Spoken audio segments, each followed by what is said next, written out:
Hello everyone. I need to decide what to fit next to my Jaguar XJS V12 1989 model.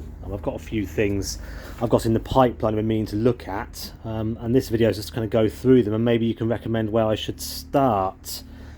Let's have a look here. Look at the suspension, shall we? I've got these two front springs, replacement lowering springs. They're from a company called Simply Performance here in the UK, made by H&R. Model 216135, and yeah, they are front lowering springs for the Jaguar XJ platform. I think they're approximately 40mm lowering from stock, something like that. You see I've got it positioned here next to this spring, which is the OEM Sports Pack spring from my car that I removed when I refurbished the front subframe. And you see there is quite a pronounced difference there in static height, at least. They do look a bit thicker as well, slightly thicker. But I did fit new springs on my car when I refurbished the front subframe, but I've never been quite happy with how high it sits. I don't know if you can kind of make that out. I think it was probably about that high when I before I did the work, but I fitted new springs. I removed all the packers and I was hoping it would settle down a bit more than it has. So this is my next best solution.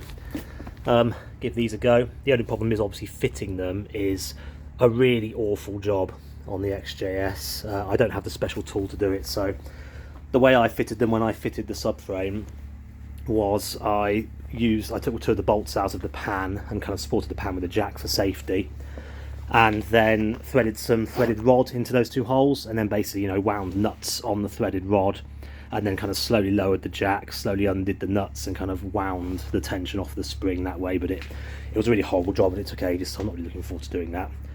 But I've got those to fit on the front, hopefully make the ride height a little bit lower. I do on the rear already have, hopefully this will come out,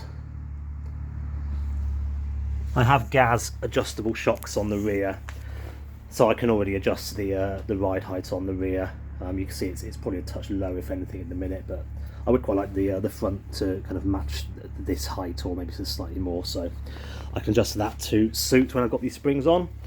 So next thing I have is these are stainless steel rear silencer bypass pipes. So I've got two of them, as you can see.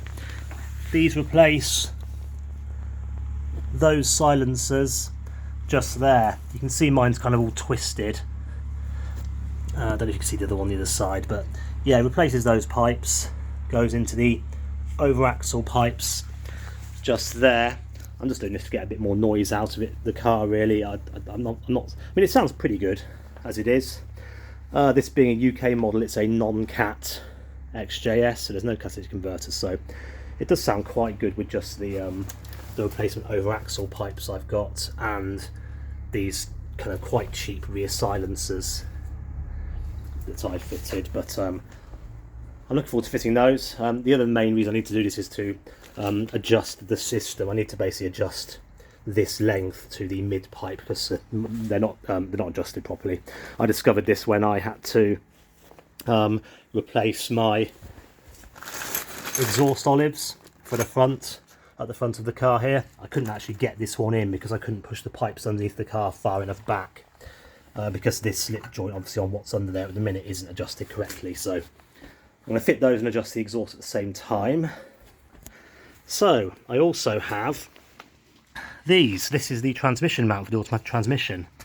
The spring is CAC 2327. This is a genuine Jaguar part, as you can see. So I've got a replacement spring, replacement cotton reel bush that goes in the middle. Mine's completely disintegrated now. And I've also got these replacement rubber cups that kind of sit on the spring when it's fitted like that. I've got two of them, but I've got a feeling in the manual there's only one. So I may fit one, I may fit two. I've got a feeling the later 6-litre models actually fitted two from the factory, so I've got that to do. And it probably makes sense to do that hand in hand with the exhaust, because I'll be, essentially removing the mid pipes anyway. If I'm doing this rear section, it won't be much more effort to remove those, and I could do this at the same time.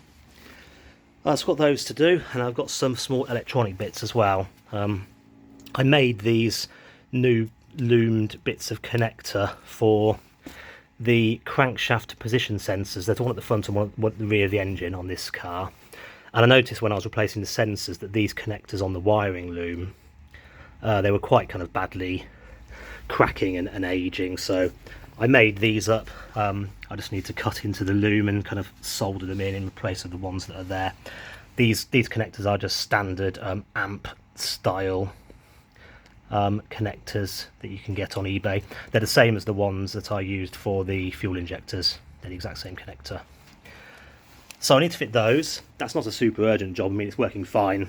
So there's not really there won't be any noticeable change in the way the car drives or sounds, unlike with the exhaust, the mount or the suspension, but it's something I need to do.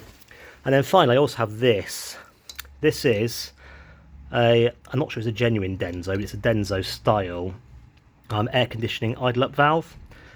You basically apply 12 volts to there and it connects these two passages together, and then you can adjust the flow of air with that white screw there. The reason I've got this is because I'm fairly sure the large idle up valve for the air conditioning that sits on the right hand airbox in my car is not working. I can't really hear it clicking or anything, so I thought just for the sake of having the car fully functional, I'd fit this somehow in its place. You know, if it's a grommet into where it is, and mount this on the bulkhead or somewhere. These are the same style as you use in 1990s era Toyotas, and they're very reliable and very good. And you can kind of adjust the exact idle bypass, the air bypass, and therefore the idle speed. So I need to fit that at some point, but again, that's not really going to achieve much in the way of making the car feel much better. So what does everybody think? What shall I go for first? I think I'm tempted to do the exhaust and the transmission mount. Oh, there's one more job I need to do, and that is to check the oil level in the rear diff. You can see I did rebuild the rear subframe completely not too long ago. I don't know if you can make that out, but it is nice and shiny. But unfortunately, I do have a rear fluid diff oil leak. I don't know if it's because I overfilled the differential, or if one of the replacement seals in the output shafts I potentially didn't fit properly. But it is after a long run, and I parked the car back in the garage. There are drips present on the ground. It's not spitting enough out to be visible out on the back of the car or anything when I drive along. So it's not like one of the they're not spewing much oil, but it's something I need to sort out. So what do we think? I think I'm going to go with this little selection here. It'd be nice to have a completely blow-free exhaust. At the minute it is blowing slightly where the downpipe joins the mid-pipe on the front right hand side. So yeah, it would be nice to unleash a little bit of noise and also cure this banging I can hear from the transmission.